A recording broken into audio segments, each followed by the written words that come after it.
কল্পনা কৰক যে আপুনি ৰাতিপুৱা শুই উঠিলে আৰু কোনো কাৰণ নথকাকৈ আপুনি নিজকে বহুত সুখী অনুভৱ কৰিছে। এই যে মনৰ ভিতৰত সুখ অনুভৱ হয়, ইয়াক জাপানীসকলে জেন বুলি কয়। আজি মই আপোনাক এজন জেন মিলিয়নাৰ অৰ্থাৎ যি সদায় সুখী হৈ থাকে আৰু তেওঁ নিজেও এজন মিলিয়নাৰ কেন হোণ্ডাই লিখা happy money the Japanese art of making peace with your money কিতাপখনৰ বিষয়ে ক'বলৈ গৈ আছোঁ। ভিডিঅ'টি চোৱাৰ পাছত পইচাক আপুনি সদায় ভাল পাবলৈ ধৰিব, মানে আপুনিও এজন জেন হ'ব পাৰিব আৰু সকলো সময়তে সুখী অনুভৱ কৰিবলৈ ধৰিব। কেন হোণ্ডা এদিন এটা পাৰ্টিত গৈছিল আৰু হঠাৎ তেওঁৰ ওচৰলৈ এজনী ছোৱালী আহি তেওঁক এটা ৰিকুৱেষ্ট কৰিবলৈ ধৰিলে। তাই ক'লে, মই আপোনাৰ ৱালেট চাব বিচাৰোঁ।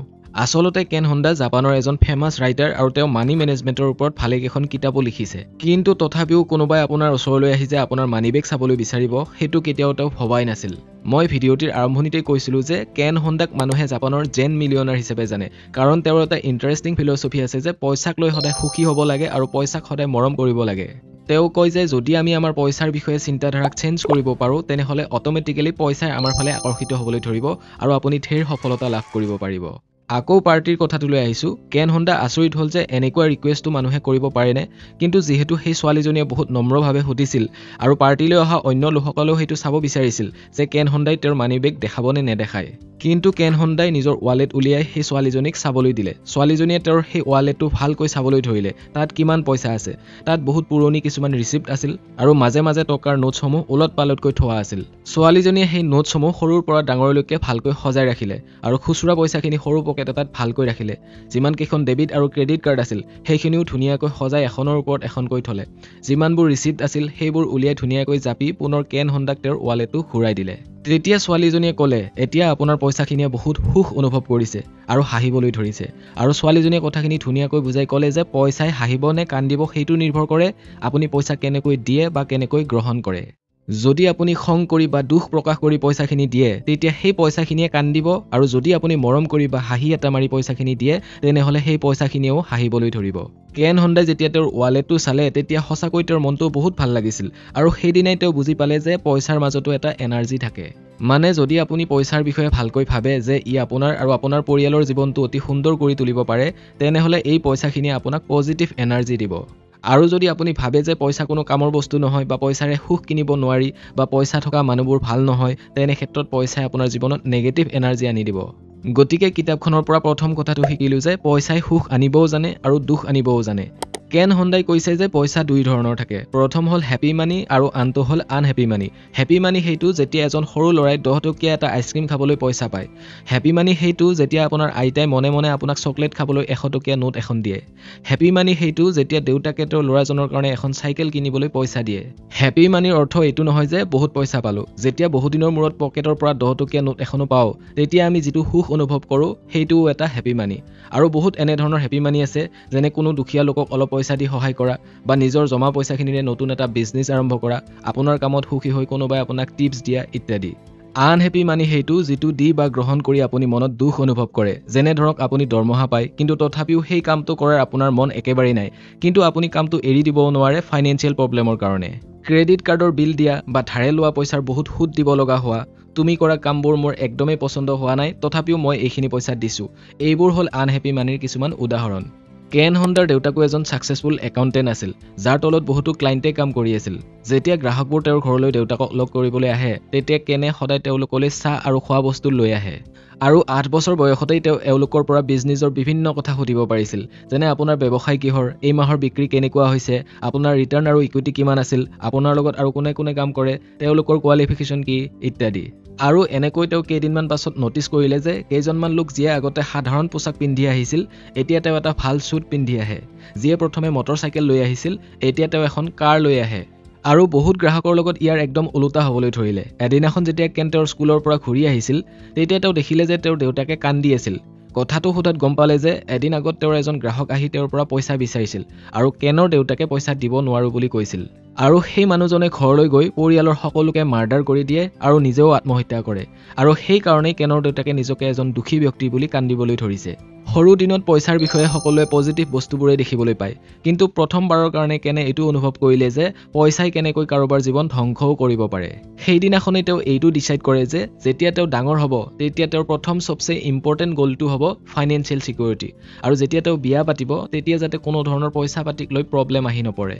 কেনৰ বয়স যেতিয়া 20 বছৰ হ'ল তেতিয়া তেওঁ কনসাল্টিং এণ্ড একাউণ্টিঙৰ ব্যৱসায় আৰম্ভ কৰিলে আৰু তাৰ পৰা তেওঁ কোটিপতিও হ'ল আৰু 30 বছৰ বয়সতে তেওঁ ফাইনেন্সিয়েল ফ্ৰীডম এচিভ কৰিলে গতিকে এইখিনিৰ পৰা আমি এইটো কথা বুজি পালো যে পইচা বহুত ইনকাম কৰাটো বেয়া কথা নহয় কাৰণ ইয়াৰ পৰা আপুনি আৰু আপোনাৰ পৰিয়াল সুৰক্ষিত হৈ থাকে আৰু সেয়েহে আমাৰ সকলোৰে এইটো লক্ষ্য হোৱা উচিত যে আমি সকলোৱে যাতে ফাইনেন্সিয়েল সিকিউৰিটি লাভ কৰিব পাৰো আৰু লগতে হ্যাপি মানিৰ কথাখিনিকো ৰিয়েল লাইফত যাতে আমি এপ্লাই কৰিব পাৰো মানে যেতিয়া আপুনি কাৰোবাক পইচা দিব লগা হয় তেতিয়া দিল খুলি পইচা দিব আৰু আপোনাকো যদি কোনোবাই পইচা দিয়ে তেনেহলে দিল খুলি হেতু গ্ৰহণ কৰিব এতিয়া আহো মানি আইকিউ আৰু মানি ইকিউ যেতিয়া কেন হোণ্ডা ইয়ং হৈ আছিল তেতিয়া তেওঁ বহুত ফাইনেন্সিয়েল কিতাপ পঢ়িছিল পইচা আৰু ইনভেষ্টমেন্টৰ ওপৰত তেওঁ ভাবিছিল যে যদি মই ইয়াৰ ওপৰত ভালকৈ শিকি ল'ব পাৰো তেনেহলে মই এদিন হলেও সফল হমেই কিন্তু পিছৰ ফালে তেওঁৰ মেন্টৰজনে শিকাইছিল যে ফাইনেন্সিয়েল ফ্ৰীডম দুটা বস্তুৰ ওপৰত নিৰ্ভৰ কৰে নাম্বাৰ 1 মানি আইকিউ অৰ্থাৎ মানি ইন্টেলিজেন্ট কোৱেশ্চন নাম্বাৰ 2 মানি ইকিউ অৰ্থাৎ মানি ইমোশনাল কোৱেশ্চন মানি আইকিউ অৰ্থাৎ ফাইনেন্সিয়েল ইন্টেলিজেন্ট যেনে ইনভেষ্টিঙৰ বিষয়ে শিকা টেক্সৰ নিয়মৰ বিষয়ে শিকা বিজনেছ নাম্বাৰ শিকা ইত্যাদি মানি ইকিউত আপোনাৰ ইমোশনাল ইন্টেলিজেন্স মানে আপুনি পইচাৰ কাৰণে কেনে ধৰণৰ ৰিএকচন কৰে যেনে ধৰক এজন ব্যক্তিয়ে বহুত ভাল এখন ইউনিভাৰ্চিটিৰ পৰা ফাইনেন্সত এমবিএ কৰিছে তাৰ মানে তেওঁৰ মানি আইকিউ বহুত মজবুত হ'ব কিন্তু যদি তেওঁৰ মানি ইকিউ দুৰ্বল হয় তেনেহলে তেওঁ পইচাসমূহ সঠিকভাৱে মেনেজ কৰিব নোৱাৰিব কাৰণ তেওঁ পইচাৰ কাৰণে ইমোশনালি ইমান মজবুত নহয় গতিকে যদি আপুনি হ্যাপি মানি পাব বিচাৰে তেনেহলে দুয়োটাৰে বেলেন্স থাকিব লাগিব আহক শিকো মানি আইকিউ কেনেকৈ বঢ়াব পাৰি মানি আইকিউ কেৱল মানি মেনেজমেন্ট নহয় ইয়াত চাৰিটা ইম্পৰ্টেন্ট লেয়াৰ আছে এক নম্বৰ হল মেকিং মানি মানে আপুনি পইচা কেনেকৈ ইনকাম কৰিব দুই নম্বৰ হল স্পেন্ডিং মানি আপুনি পইচা কেনেকৈ খৰচ কৰিব তিনি নম্বৰ হল প্ৰটেক্টিং মানি আপুনি পইচা কেনেকৈ সেভ কৰিব আৰু চাৰি নম্বৰ হল ইনক্ৰিজিং মানি মানে আপুনি পইচা কেনেকৈ গ্ৰো কৰিব পাৰে মেকিং মানিত আপোনাৰ কাম হেইটো হ'ব লাগে যেটো কাম কৰি আপুনি বহুত ভাল পায় যদি কামটো কৰি ভাল নাপায় তেনেহলে তাৰ কাৰণে অন্য এটা উপায় উলিয়াওক যাতে সেই কামটোত আপোনাৰ মন বহিব পাৰে সাকসেসফুল হ'বলৈ কেৱল কম্পিটিশন কৰি অতি সোনকালে প্ৰফিট কৰাটোকে নুবুজায়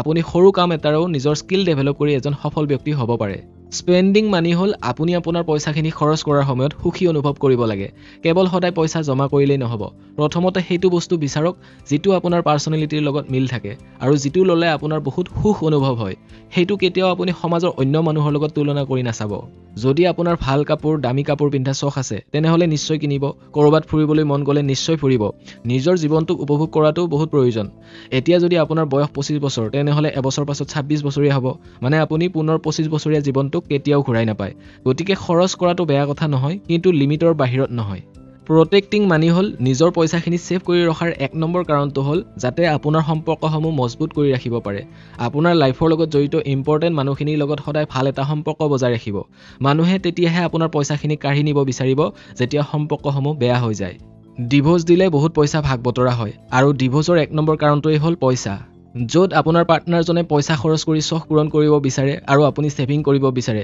গতিকে ইয়াত সম্পৰ্কটো বেয়া হ'বলৈ ধৰিব হেহে নিজৰ পাৰ্টনাৰৰ লগত সদায় বুজাবুজিৰে সৎ পথেৰে দুইজনৰে লক্ষ্যসমূহক আগুৱাই নিব লাগে ইনক্ৰিজিং মানি হল নিজৰ পইচাক বঢ়াবলৈ হলে বেছিভাগ মানুহে ইনভেষ্টমেন্ট বিজনেস বা কামত প্ৰমোশন লোৱাৰ কথা ভাবে কিন্তু এইটো প্ৰাইমাৰী বস্তু নহয় আপোনাৰ পইচা তেতিয়াহে বাঢ়িব যেতিয়া আপুনি নিজৰ পাৰপাস বিচাৰিব যেটো আপুনি অন্তৰৰ পৰা বিচাৰে সেই পাৰপাসৰ দ্বাৰা আপুনি নিজৰ পইচা ইনক্ৰিজ কৰিব পাৰিব আৰু হেতু আপোনাৰ আল্টিমেট গোল হ'ব আপোনাৰ মাইন্ডসেট শৰ্ট টাৰ্ম হ'ব নালাগে ইনভেষ্ট কৰিলেও তাতহে কৰিব যেটো কোম্পানীত আপোনাৰ পাৰপাস আৰু ভ্যালু দুইটা সমান থাকে ইয়াৰ ফলত যদি মাৰ্কেট বেয়াও হয় তেনেহলে আপুনি এইটো ফিল কৰিব যে কমসে কম আপুনি হেতু কোম্পানীত পইচা লগাইছে যেটো ডিজাৰ্ভিং হয় আৰু লং টাইমৰ কাৰণে যেতিয়া মাৰ্কেট পুনৰ বাউন্স বেক হ'ব তেতিয়া সেই প্ৰফিটৰ পৰা আপুনি হ্যাপি মানি লাভ কৰিব পাৰিব গতিকে মানি আইকিউ বঢ়াবলৈ এনেকুৱা কাম বিচাৰক যেটো কাম আপুনি সঁচাই কৰিব বিচাৰে পইচা তাত খৰচ কৰিব যেটো খৰচ কৰিলে আপুনি সঁচাই সুখী অনুভৱ কৰিব পাৰে পইচা বচাবলৈ নিজৰ ৰিলেশনশিপ আৰু আন ব্যক্তিৰ লগত সম্পৰ্ক মজবুত কৰি ৰাখক আৰু নিজৰ পাৰপাস বিচাৰিবলৈ চেষ্টা কৰক আৰু তাৰ সহায়ত কেনেকৈ পইচা ইনকাম কৰিব পাৰি হেতু জানিবলৈ চেষ্টা কৰক এতিয়া আহো মানি ইকিউ অৰ্থাৎ ইমোশনাল কোৱেশ্চন সাধাৰণ কথা যে পইচাৰ লগত আপোনাৰ আবেগিক ধাৰণা কি ইয়াৰো চাৰিটা লেয়াৰ আছে নাম্বাৰ 1 ৰিসিভিং মানি নাম্বাৰ 2 এনজয়িং মানি নাম্বাৰ 3 ট্ৰাস্টিং দা মানি ফ্লো নাম্বাৰ 4 শেয়াৰিং মানি ৰিসিভিং মানি মানে যেতিয়াই আপোনাৰ বেংক একাউণ্টলৈ পইচা আহে তেতিয়া আপুনি নিজকে এইটো ক'ব লাগিব যে আপুনি এই পইচাখিনি পোৱাৰ যোগ্য এই পইচাখিনিৰ ওপৰত আপোনাৰ সম্পূৰ্ণ অধিকাৰ আছে আপোনাৰ নিশ্চয় কিবা এটা ভ্যালু আছে যাৰ কাৰণে এই পইচাখিনি 100% ডিজাৰ্ভ কৰে এনজয়িং মানি হ'ল আপুনি পইচাখিনি তেতিয়াহে উপভোগ কৰিব পাৰিব যেতিয়া আপুনি সময়ৰ লগত 100% কাম কৰি যাব। মানে আপুনি অতীত আৰু ভৱিষ্যতৰ কথাত মূৰ্খমাই নাথাকে। যদি আপুনি সঁচাই নিজৰ পইচাখিনিৰে উপভোগ কৰিব বিচাৰে তেনেহ'লে এইটো আপোনাৰ মাইণ্ডছেট হ'ব লাগে যে অতীতক আপুনি সলনি কৰিব নোৱাৰে আৰু ভৱিষ্যতক কোনেও দেখা নাই। জীৱনটো কেৱল বৰ্তমানক লৈয়ে চলি থাকে। গতিকে যেতিয়া আপুনি ক'ৰবাত ফেমিলিৰ সৈতে ফুৰিবলৈ যাব তেতিয়া বিল পে' কৰাৰ সময়ত মনত এইটো ভাবিব যে আপুনি কিমান এটা সুন্দৰ দিন পাৰ কৰিলে। ট্ৰাষ্টিং দ্য মানি ফ্ল' হ'ল পইচাক লৈ মানুহৰ চবচে ডাঙৰ প্ৰব্লেমটো হ'ল যে ভৱিষ্যতে বা মোৰ লগত পইচা থাকিবনে নাই। কেতিয়াবা ভাবে যে আজি বিজনেছ ভাল চলি আছে, কালি যদি বিজনেছ বেয়া হয়, বা আজি চাকৰিটো আছে, কালি যদি নাথাকে। এইবোৰ ভাবি মানুহ সদায় ষ্ট্ৰেছ ফিল কৰি থাকে। ইয়াৰ চলিউশ্যন হ'ল মানি ফ্ল'ৰ ওপৰত বিশ্বাস ৰাখক। মানে যদি আজি আপুনি পইচা ইনকাম কৰি আছে আৰু যদি আজি কিবা এটা হৈও যায় তেনেহ'লে তথাপিও আপুনি আকৌ পইচা ইনকাম কৰিব পাৰিব। ফেইলিয়াৰ জীৱনলৈ সকলোৰে আহে, কিন্তু সেই ফেইলিয়াৰৰ পৰা নিজক পুনৰ থিয় কৰাই আপুনি সকলো লাভ কৰিব পাৰিব। শ্বেয়াৰিং মানি হ'ল আপুনি চবতকৈ বেছি সুখ তেতিয়া পাব যেতিয়া আপোনাৰ পইচাখিনিৰে কোনোবা অন্য এজনৰ জীৱনত সুখ আহে। গতিকে যদি সঁচাকৈ কাৰোবাৰ বহুত পইচাৰ প্ৰয়োজন হৈছে তেনেহ'লে আপোনাৰ যিমানখিনি সামৰ্থ্য আছে সেইখিনি অনুপাতে আপুনি তেওঁক সহায় কৰক। যদি পইচাও নাই তথাপিও তেওঁক অন্য কিবা এটা উপায়েৰে সহায় কৰি দিয়ক। কাৰণ যেতিয়া আপুনি কাৰোবাক সহায় কৰিব তেতিয়া ইউনিভাৰ্ছেও আপোনাক সহায় কৰিব। গতিকে আমি শিকিলোঁ যে মানি IQ আৰু মানি EQ দুয়োটা ভাল হ'ব লাগে, তেতিয়াহে মানুহে সঁচাকৈ পইচাৰ সুখ অনুভৱ কৰিব পাৰে। একেবাৰে শেষত আমি শিকিম আৰিগাটো মানি। জাপানীছত আৰিগাটো মানে থেংক ইউ। যেতিয়া আপোনাৰ বেংক একাউণ্টলৈ পইচা আহে বা কোনোবাই আপোনাক কেছ পে' কৰে তেতিয়া আপুনি মনতে ক'ব যে আৰিগাটো মানি, মানে থেংক ইউ মানি। তুমি মোৰ জীৱনত অহা বাবে বহুত বহুত ধন্যবাদ। আৰু যেতিয়া আপুনি কাৰোবাক পে'মেণ্ট কৰিব বা ক'ৰবাত খৰচ কৰিব তেতিয়াও ক'ব আৰিগাটো মানি। ইয়াৰ অৰ্থ হ'ল মানে তুমি মোৰ জীৱনৰ পৰা অন্য এজনলৈ গুচি গ'লা, গতিকে তেওঁৰ জীৱনতো যাতে সুখ লৈ যোৱা আৰু তুমি পুনৰ মোৰ ওচৰলৈ আহিবা আৰু তোমাৰ বন্ধুবোৰকো লৈ আহিবা। ইয়াত পইচাখিনিক আপুনি বেয়া বস্তু বুলি নাভাবে, বৰং তাক আপুনি এজন মানুহৰ দৰে বিহেভ কৰিছে। এই আৰিগাটো মানি কনচেপ্টে আপোনাৰ জীৱনলৈ পইচাৰ প্ৰচুৰতা লৈ আনে আৰু এইটো বিলিভ কৰে যে এই ইউনিভাৰ্ছখনৰ সকলোতে পইচা আছে আৰু প্ৰত্যেকৰ লগত পইচা উপাৰ্জন কৰিবলৈ সমান সুবিধা আছে।